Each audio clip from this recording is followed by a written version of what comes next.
Notre-Dame de Paris, par Victor Hugo. Dans le jour 6 janvier de 1482, la foule se sont réunie dans la grande salle à Paris. Cette journée était aussi la fête des fous.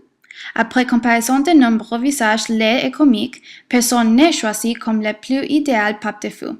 Après beaucoup de recherches, les foules sont trouvées Quasimodo, le sonneur sud de Notre-Dame.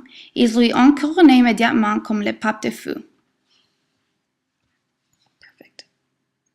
Après la fête des fous, Gringoire, un poète, s'est promené à travers la place de Grève. C'est ici quand il a vu Esmeralda, la bohémienne, pour la première fois. Elle dansait dans la rue pour l'argent avec sa chèvre. Après la danse, Gringoire a décidé de suivre Esmeralda à sa maison. Tout en coupe, Esmeralda a été attaquée par Quasimodo. Gringoire a essayé de la sauver. Quasimodo a frappé Gringoire et l'a tombé complètement. Puis, Esmeralda est sauvée de Quasimodo, mais pas par Gringoire, car il était toujours évanoui. Elle est sauvée par le capitaine de la garde, le capitaine Phoebus de Châteaupeau. Ensuite, Gringoire était complètement perdu en essayant de trouver son chemin du retour. Il s'est trouvé dans la cour des miracles avec tous les truands. Ils l'ont informé qu'il doit mourir parce que cette cour était un grand secret. Ils lui ont dit que la seule façon de survivre c'était s'il le poussait un truand à la cour. Cette fois, Esmeralda l'a sauvé quand elle a proposé de le pousser. Les deux se mariaient ce moment. Quasimodo a été condamné à flagellation pour avoir essayé de kidnapper Esmeralda. Ils l'ont attaché au pilori et il est flagellé et torturé pendant plusieurs heures. Il était alors laissé à souffrir. Esmeralda l'a vu et elle a eu pitié de lui et lui a donné un gorgée de quand personne ne le fait. C'est quand il est tombé en amour avec elle.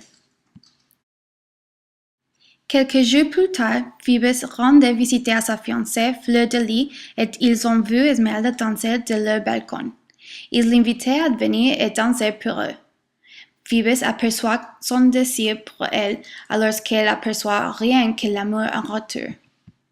Quelques jours plus tard, Jean, le frère de Claude Frollo, et Phoebus sont allés au pub. Claude Frollo attendait Phoebus de quitter parce qu'il savait qu'il va rencontrer Esmeralda plus tard. Quand il a peur, il le suit dans le déguisement. Et quand Phoebus l'a trouvé, il lui a offert la chance de regarder sa rencontre avec elle. En cachant dans le cabinet, Claude Frollo regarda Phoebus flotter avec Esmeralda. Dans un accès de jalousie, il a sauté hors du cabinet et poignardé dans le cou de Phoebus. Esmeralda s'est évanouie et Claude Frollo s'est enfui sans être vu. Esmeralda a été blâmée pour la mort de Phoebus. Après beaucoup de tortures, elle a faussement avoué la sorcellerie et assassinat. Elle a été trouvée coupable pour le juge et a été condamnée à mort. Quand elle était sur le point d'être pendue, elle voyait Phoebus et voyait qu'il était vivant. Il l'ignora et ne l'aidait pas. Puis, tout en coup, Quasimodo est descendu de la cathédrale et l'a sauvé. Il a couru l'intérieur et roulé. Asile! Asile! Claude Frollo a convaincu Gringoire pour aller sauver sa femme. Jean a également décidé de se joindre au truand quand son frère lui a refusé de l'argent. Gringoire a réussi à rallier les troupes des truands. Les truands sont allés pour sauver Esmeralda pendant la nuit, mais Quasimodo pensait qu'ils étaient pour la blesser. Il les a combattus et tués presque tous, notamment Jean Frollo. Quand Quasimodo voyait Phoebus, les archers et les gardes, il pensait qu'ils étaient là pour sauver Esmeralda. Il les laissa entrer et ils sont allés à la capturer, mais elle avait déjà échappé. Gringoire et un inconnu masqué ont proposé pour la sauver. Elle a accepté et est entrée dans le bateau avec eux. Elle est alors évanouie et quand elle s'est réveillée, elle a vu qu'ils l'avaient trompée et que l'homme masqué était Claude Frollo. Ils l'avaient pris au gibet.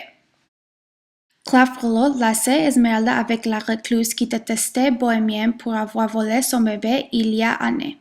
Après des combats, ils ont découvert qu'elles étaient mère et fille. Paquet a décidé de cacher Esmeralda et garder pour la sauver. Quand ils ont trouvé Esmeralda, ils l'ont traînée hors de l'espace de cachet pour aller la prendre. Paquet est battu comme une femme hystérique pour l'empêcher, mais il était trop tard. Esmeralda a été pendue. Quand Quasimodo voyait jeune fille pendue, il attrapa Clofrollo et il la jeta hors de Notre-Dame.